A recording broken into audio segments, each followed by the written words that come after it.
Coming live from the Tivoli Met Radio studio here on the area campus, this is All Sports with Gerardo. Thank you for listening to All Sports through Met Radio on mymetmedia.com, live every Thursday from 3:30 to 5 p.m. This is your host Gerardo, and all I talk is sports. On the show today, I'm going to talk about NFL football, Major League Baseball, NBA basketball, and NHL hockey. So before I start the show, I hope you all had a great week. To start off, at the middle of every month, I post a video or talk about one stadium I went to, so stay tuned for future videos from stadiums across the US. For the month of June, I posted a video where I talked about the Oakland Alameda Coliseum and my experience there. You can go watch that video on YouTube. You can also view videos from the past and subscribe to my YouTube page at All Sports with Gerardo. Moving on now to Major League Baseball. Last weekend in the Angels-Cardinals series, Albert Pujols returned back to Busch Stadium for the first time since winning the World Series with the Cardinals in 2011. So for all three games throughout this series, Albert Pujols was getting a standing ovation every time he came up to bat during the first game, the second game, and the last game of the series.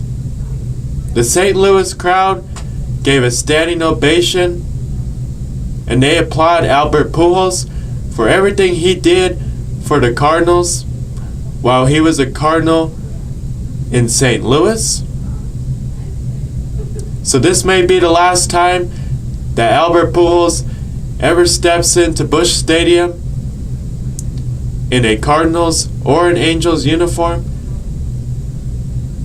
But since Albert Pujols has joined the Angels in 2012, for 8 years, Albert Pujols did not return back to Busch Stadium. So after 8 years pass, Albert Pujols returned back to St. Louis. For maybe the last time, Albert Pujols got to thank all the Cardinals fans, and he was grateful for everything he did with the Cardinals and for all of his teammates throughout the years he was a Cardinal. Last weekend in the Rockies-Dodgers series, the Rockies got swept by the Dodgers at Dodger Stadium. The Dodgers are the sixth team in Major League Baseball history to walk off home runs in 3 straight games. So that was the highlight of the Dodgers-Rockies series this past weekend. The Dodgers are the first team in Major League Baseball history to have 3 rookies do a walk-off home run to win all 3 games in a series. So if you're a Dodgers fan, this was definitely a great way to win every game throughout this series against the Rockies. If you're a Rockies fan, it was sad to see the Rockies lose all 3 games to the Dodgers, especially with the Dodgers being a divisional rival. But by the Dodgers walking off in all 3 games, especially by a rookie in each game, man, that was tough to see this past weekend. And it doesn't get any better than that. This weekend, the Rockies play the Dodgers once again here at Coors Field for a 4-game series, so we're going to have to wait and see how that goes. But hopefully the Rockies can win some games since they're here at Coors Field. But it's definitely going to be tough going against a divisional rival, the Los Angeles Dodgers. And there's no doubt that the Dodgers have been one of the best teams or the best team to start off the 2019 season. In these past 2 years, the Dodgers have made it all the way to the World Series, but they've lost in the World Series, unfortunately. But they hope 3rd time's the charm. And the Dodgers are looking forward to winning the division for another consecutive year and being National League West champions and getting back to the World Series and hopefully winning the World Series this time around. So we're going to have to wait and see how the Dodgers play for the rest of the season.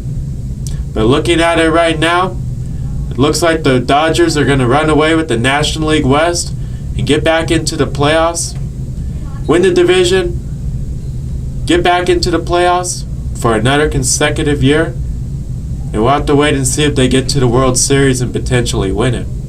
But there's still a lot of baseball left to be played. The Yankees are the first team in Major League Baseball history to have 28 straight games with a home run by one or more individual players every game. This weekend, the Yankees go against the Red Sox in London. And it doesn't get any better than that. A Yankees-Red Sox series is always great. Now, or even in the past when they've had all their great players. So we're going to have to wait and see how this goes. But London's definitely looking forward to having some baseball games this weekend.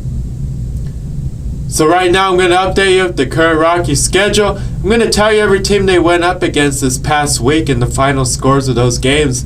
And I'm also going to tell you what teams the Rockies play this weekend and going into next week.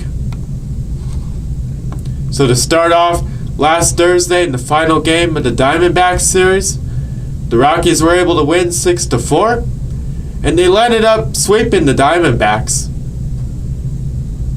This past weekend, the Rockies went to Los Angeles to go against the Dodgers, but unfortunately, they got swept in all three games, and the Dodgers were able to win in walk-off style.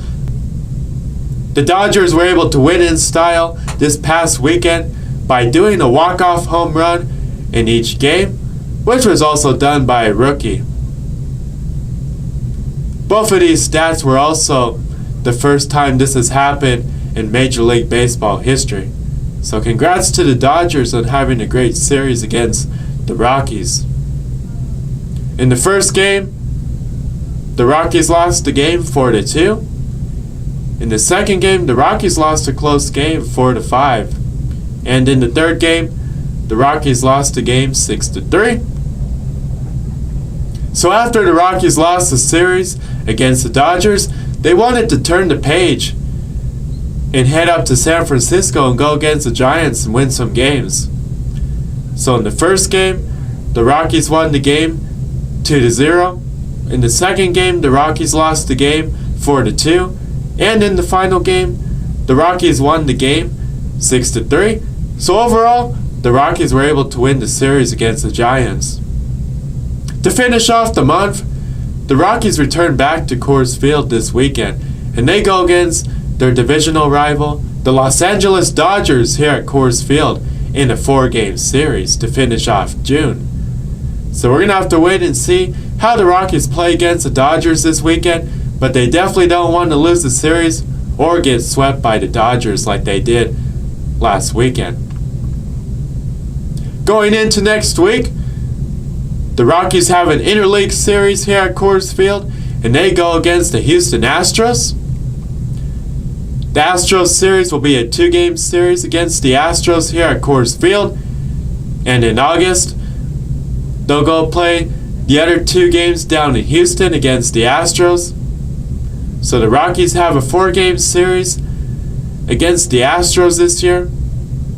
2 of the games are here at Coors Field, which will be next week, and the other 2 games will be down in Houston, which will be in August.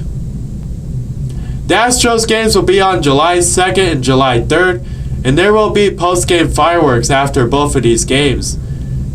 So if you have the opportunity, head out to Coors Field and watch the Rockies go against the Astros in an interleague matchup, and watch the fireworks after both games. So right now I'm going to give you the current Major League Baseball standings in the American and National League. To start off in the American League East, right now the Yankees are leading this division at 52 games. And the next closest team is the Rays at 45 games, which they're sitting 7 games back. In the American League Central, right now the Twins are leading this division at 52 games. The next closest team is the Indians. They're sitting at 44 games, and they're sitting 8.5 games back.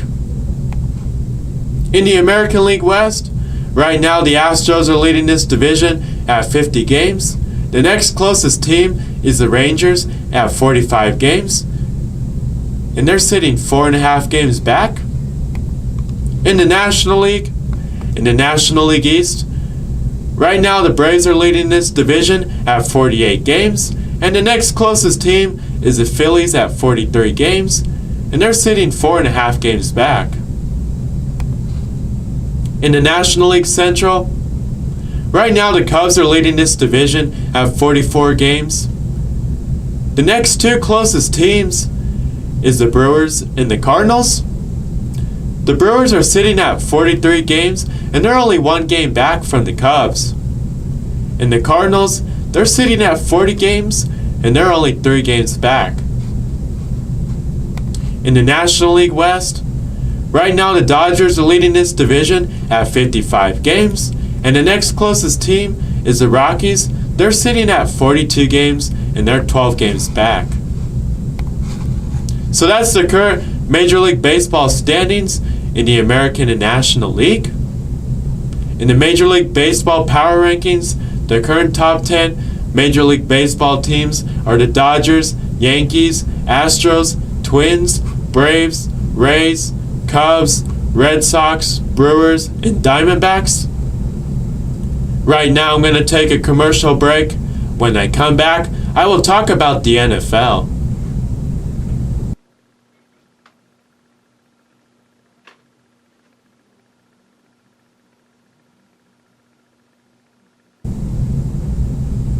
Welcome back to All Sports with Gerardo. Moving on now to NFL football. On Monday, June 24th, the life and legacy of Broncos owner Pat Bowlen was celebrated with a private service in Denver for Pat Bowlen's family, friends, the Broncos organization, and the rest of the NFL community. So the Bowlen family, most of the Broncos personnel that's part of the organization attended the funeral. Current and former Broncos players, other players in the NFL, and other owners also attended Pat Bowlen's funeral. So there was definitely a lot of people in the NFL community, within the Broncos organization, and in the rest of the NFL that attended Pat Bowlen's funeral. Right now I'm going to take a commercial break. When I come back, I will talk about the NBA and NHL.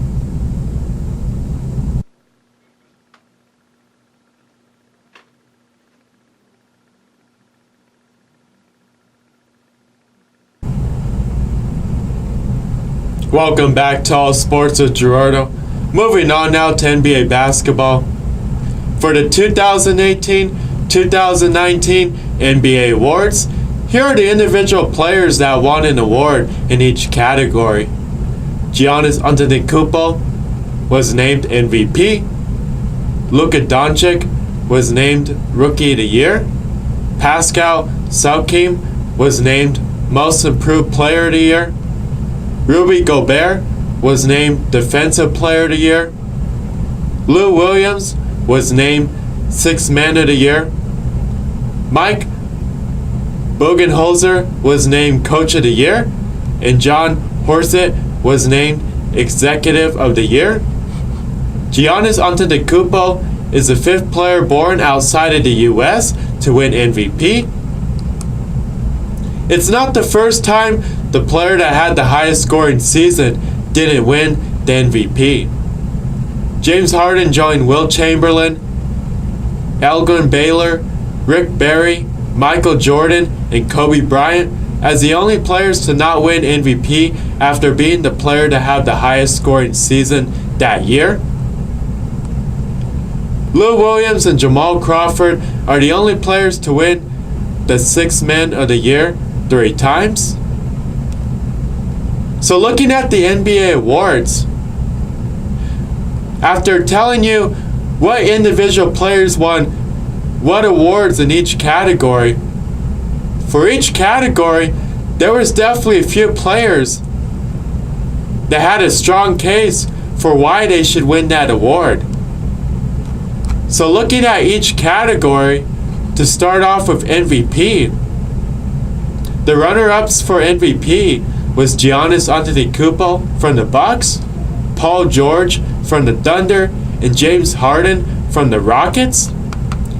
Giannis Antetokounmpo definitely had a strong case because he played both offense and defense, and the Bucks were one of the best teams in the Eastern Conference and in the NBA. Paul George from the Thunder, he was a great scorer throughout the season, and he played great defense. James Harden from the Rockets? What James Harden can do on offense, the shots he can make, the points he can score, there hasn't been many players in the past or even now like James Harden that can do what James Harden does. James Harden was also the highest scorer in the NBA this season. So between Giannis Antetokounmpo and James Harden, I would have expected the MVP to go to one of these two players. Giannis Antetokounmpo definitely deserves winning MVP, but James Harden definitely had a strong case for what he was able to do on the court and how many points he was scoring every game throughout the season. Now looking at Rookie of the Year, Luka Doncic from the Mavericks won Rookie of the Year. But Trae Young from the Hawks, he also had a strong case. Now for Rookie of the Year, this came down to Luka Doncic and Trae Young. Both these players were awesome, and it was amazing what they could do on offense and defense. Both Luka Doncic and Trae Young were able to score a lot of points every game throughout the regular season. So this was definitely hard to choose between Luka Doncic and Trae Young. Both Luka Doncic and Trae Young are great players, and both of these players have a lot of potential with their teams and in the NBA going into the future. And it's definitely exciting to see what Luka Doncic and Trae Young are going to be able to do going into the future. And there's no doubt these two players can definitely be the future faces of the NBA. For Sixth Man of the Year, there was no doubt Lou Williams was going to win this award. For Defensive Player of the Year, Rudy Gobert from the Jazz won this award. But Giannis Antetokounmpo from the Bucks and Paul George from the Thunder definitely had a strong case. But it was amazing to see what Rudy Gobert was able to do every game throughout the regular season and going into the playoffs. Giannis Antetokounmpo was able to play offense and defense throughout the whole season, and Paul George was great on defense throughout the season. For Defensive Player of the Year, this was definitely a hard decision. All three of these players had a strong case, but I was a little bit surprised that Giannis Antetokounmpo didn't win this award. But Rudy Gobert definitely deserves this award. For Most Improved Player of the Year, Pascal Siakam from the Raptors won this award. He's also an NBA champion. He won the 2018-2019 NBA Finals with the Raptors. So congrats to Pascal Siakam and the rest of the players on the Raptors for winning the NBA Finals this season. What Pascal Siakam was able to do for the Raptors throughout the regular season and going into the playoffs was definitely one of the reasons why the Raptors were able to get into the playoffs, make it all the way to the NBA Finals, and win the NBA Finals. For Coach of the Year, Mike Budenholzer from the Bucks won this award. But Michael Malone from the Nuggets also had a strong case.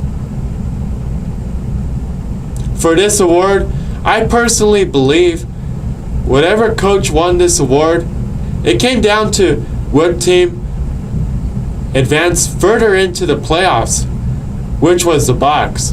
The Bucks made it all the way to the Eastern Conference Finals, but they got eliminated by the Raptors.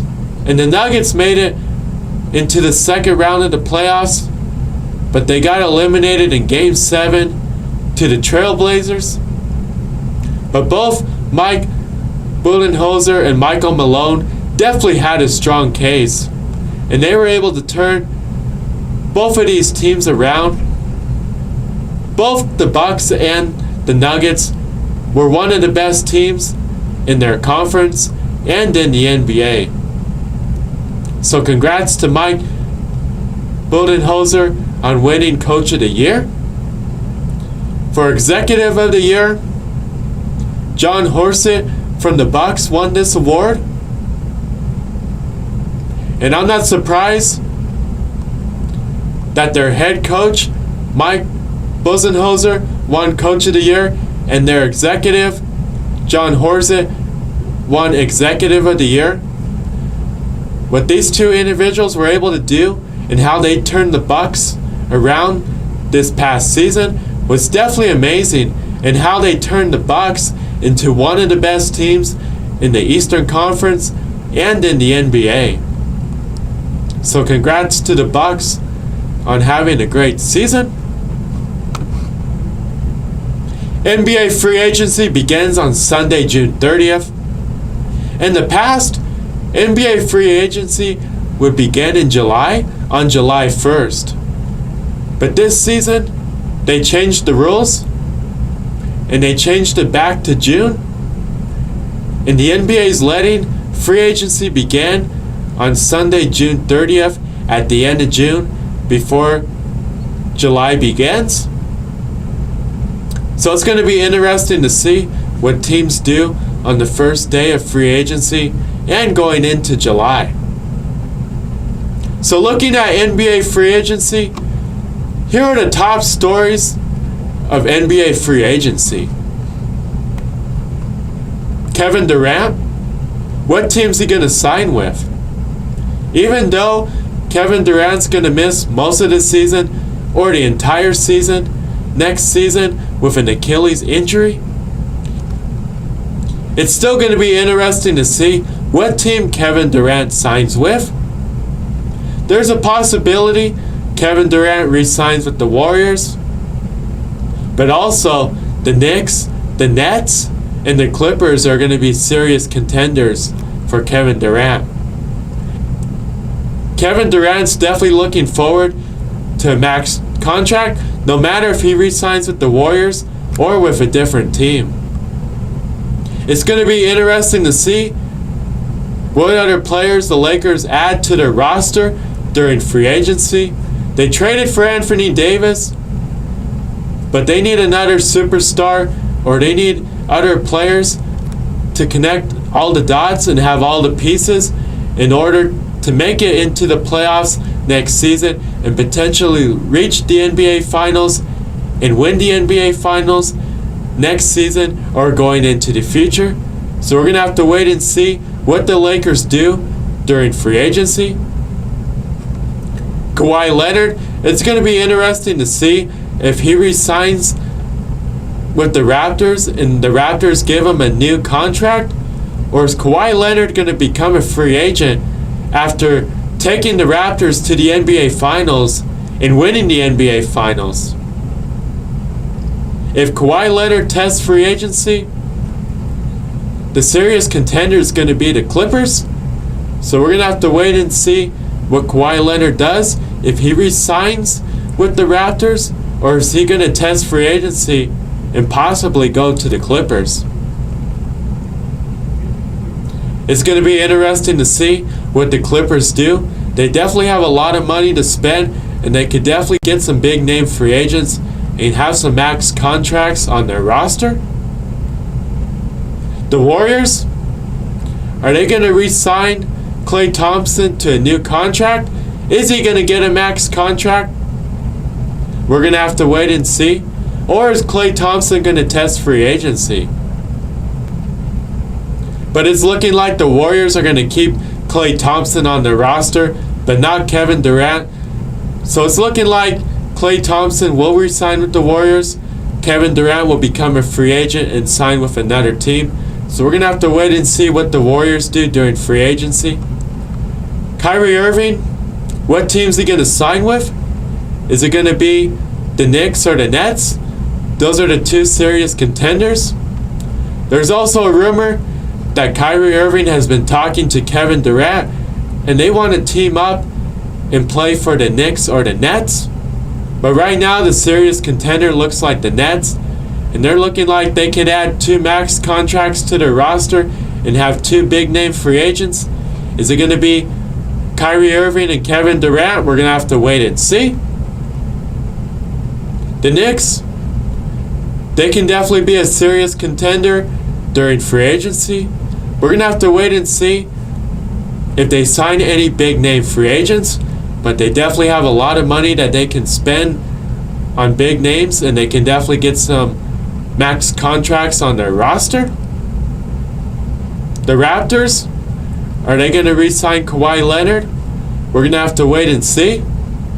Jimmy Butler, is he going to re-sign with the 76ers, or is he going to become a free agent? We're going to have to wait and see. The Nets, they have a lot of money they can spend. Are they going to have 2 max contracts on their roster and 2 big-name free agents? Kyrie Irving and Kevin Durant are the 2 possibilities. We're going to have to wait and see. Kemba Walker, is he going to return to the Hornets, or is he going to test free agency? We're going to have to wait and see. But right now, the Celtics are definitely one of the serious contenders in landing Kemba Walker. Al Horford, is he going to re-sign with the Celtics and get a new contract, or is he going to test free agency? We're going to have to wait and see. D'Angelo Russell, is he going to get a new contract and re-sign with the Nets, or is he going to test free agency? We're going to have to wait and see what the Nets do. They definitely want to go after Kyrie Irving and Kevin Durant. And if they are able to land both Kyrie Irving and Kevin Durant, and since that would be 2 max contracts, it's very likely they're going to let D'Angelo Russell test free agency. There's a possibility that D'Angelo Russell goes back to the Lakers and signs a new contract with the Lakers. We're going to have to wait and see. But it's definitely going to be interesting to see. Are the Nets going to re-sign D'Angelo Russell? Is he going to test free agency? And is he going to go to the Lakers? Klay Thompson, is he going to get a max contract with the Warriors? Are the Warriors going to pay Klay Thompson in what he's worth? What type of contract can the Warriors offer Klay Thompson? Even if it's a max contract, or it's not a max contract, but it's close to the max contract money, we're going to have to wait and see. Or is Klay Thompson just going to test free agency? We're going to have to wait and see. But if Klay Thompson does test free agency, there's definitely a few teams that would be interested in him, which includes the Lakers and the Clippers. So that's the top stories going into free agency. Free agency begins on Sunday, June 30th, and we're going to have to wait and see what every team does in the NBA and what teams are definitely going to be the serious contenders during free agency. And it's definitely going to be interesting to see what team all the big name free agents sign with. So we're going to have to wait and see what happens during free agency. Kevin Durant declined his $31.5 million player option for next season with the Warriors, and he is going to become a free agent. Kawhi Leonard declined his $21.3 million player option for next season with the Raptors, and he is going to become a free agent. Chris Middleton declined his $13 million player option for next season with the Bucks, and he is going to become a free agent. Jabari Parker will become a free agent after the Wizards declined his team option for next season. Marc Gasol accepted his $25.6 million player option for next season with the Raptors. The 2019 NBA draft was last Thursday, June 20th in Brooklyn, New York. In this year's NBA draft, here were the top 5 picks in this year's NBA draft. Zion Williamson was the first overall pick to the Pelicans. Jay Moret was the second pick to the Grizzlies. RJ Barrett was the third pick to the Knicks. DeAndre Hunter was the fourth pick to the Hawks. And Darius Garland was the fifth pick to the Cavaliers. During the NBA draft, the Hawks acquired the Pelicans' fourth pick so they could draft DeAndre Hunter with the fourth pick. In return, the Pelicans received the 8th, 17th, and 35th pick, and the Pelicans gave the Hawks the 57th pick in this year's NBA draft. Salcom Hill and a future second-round pick was also in the package.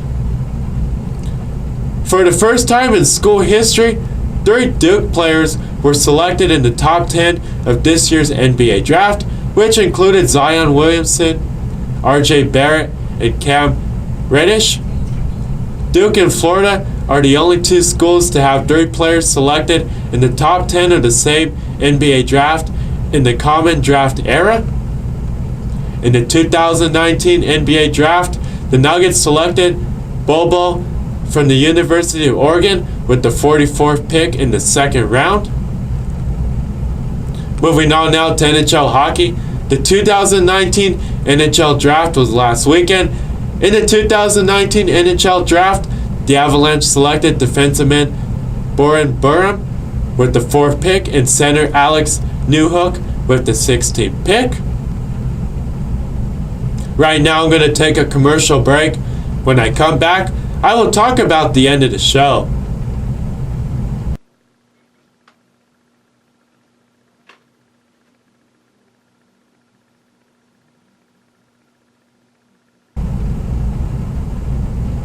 Welcome back to All Sports with Gerardo. Moving on now to end the show. What to watch for this week in sports. NBA free agency begins on Sunday, June 30th. This weekend, the Yankees go against the Red Sox in London. Major League Baseball, the Rockies. Moving on now on the next show, I will talk about NFL football, Major League Baseball, NBA basketball, and NHL hockey. I hope you all have a great weekend. Tune in to the next All Sports with Gerardo show next Thursday from 3:30 to 5 p.m. I want to say thank you to everybody that listens to All Sports through Met Radio here on mymetmedia.com. Subscribe or like my pages on social media at All Sports with Gerardo. Until next time, this is Gerardo.